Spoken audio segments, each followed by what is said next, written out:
with all the shit going on about parents wanting more right to know what's going on in classrooms and parents getting sick of their kids having a mask that does nothing on their face all day.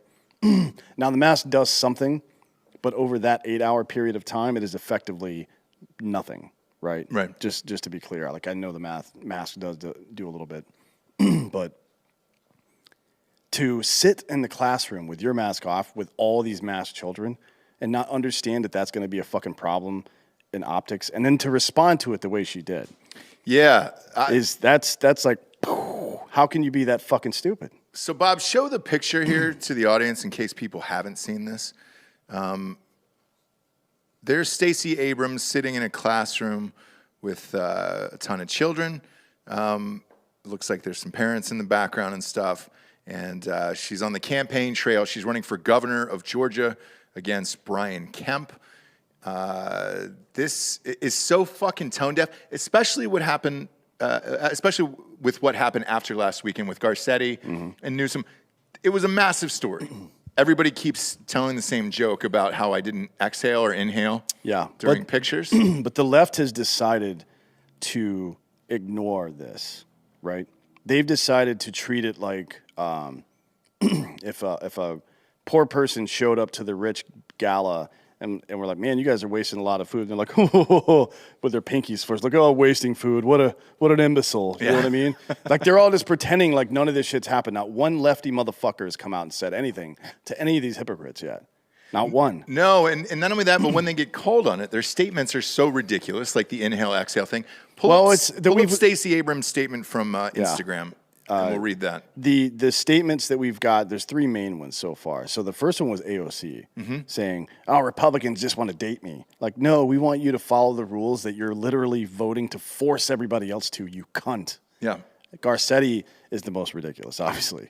It's like, I didn't inhale, man. I swear to God. I haven't inhaled in years. I didn't exhale either. He didn't inhale or exhale. He just held his breath. Yeah. So here's the one from Stacey Abrams, which is like, the classic nonsense. Like, oh, it's Black History Month. How dare you criticize me? Yeah, I'll read this verbatim here for our audio listeners. It is shameful that our opponents are using a Black History Month reading event for Georgia children as the impetus for a false political attack, and it is pitiful and predictable that our opponents continue to look for opportunities to distract from their failed records when it comes to protecting public health during the pandemic. One of Stacey's opponents downplayed the virus while trading stock to profit off the pandemic after his private coronavirus briefings as a senator.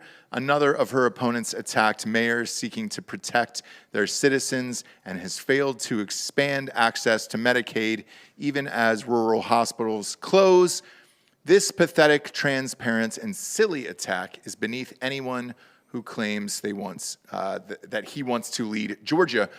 What does this statement have to do with you not wearing a mask in front of children? Nothing. Nothing. Correct. Absolutely nothing. Throwing Black History Month in there, and then what opponents... Well, she's trying to say it without saying it. I'm Black. You can't criticize me for this. That's what she's saying. She's trying to very subtly program that into your mind, that it's not okay to say that to me because I'm Black. Well, you're also fat as fuck. So if anybody in that room should be wearing a mask, it's you fat bitch. Yeah. I mean, Jesus Christ. What the fuck is wrong with these people? I don't know. And then when you look at these statements, again, I've said this, on fake news, I think last week, where I was just like, man, I'd love to be that fucking powerful and rich that I just don't care and I can release shit like this and think that it's okay. Because clearly all of this gets passed through you. She read that statement and was like, oh yeah, that's a good one. Let's put that on my Instagram. Pop that up. Not, I'm sorry, not I'll do better, not, hey guys, it was a mistake or I didn't. I'd rather hear that I didn't inhale or exhale thing. At least it's funny. Yeah. This is just offensive to think that because you belong to some class that you somehow don't have to follow the rules. Like, no, sorry. But that is the leftist ideology now. And it's not what she said about it's so weird. This has been the leftist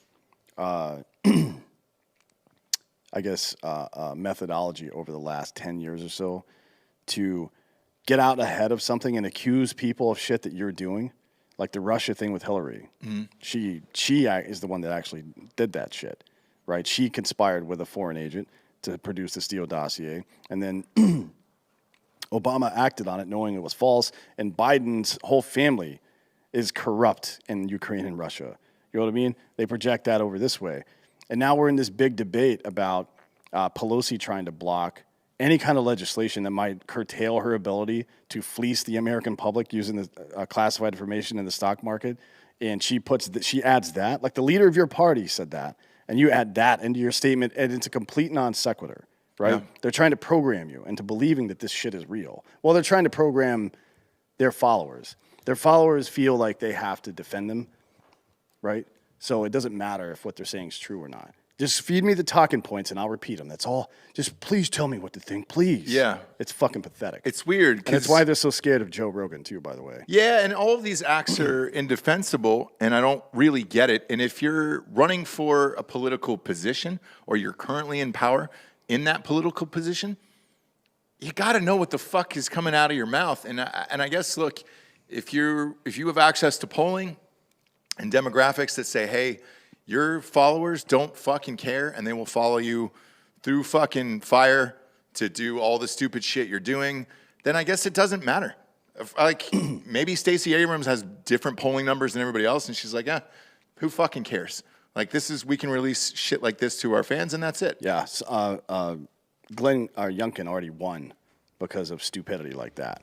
Like, Terry McAuliffe had the same attitude that Stacey Abrams has right now, and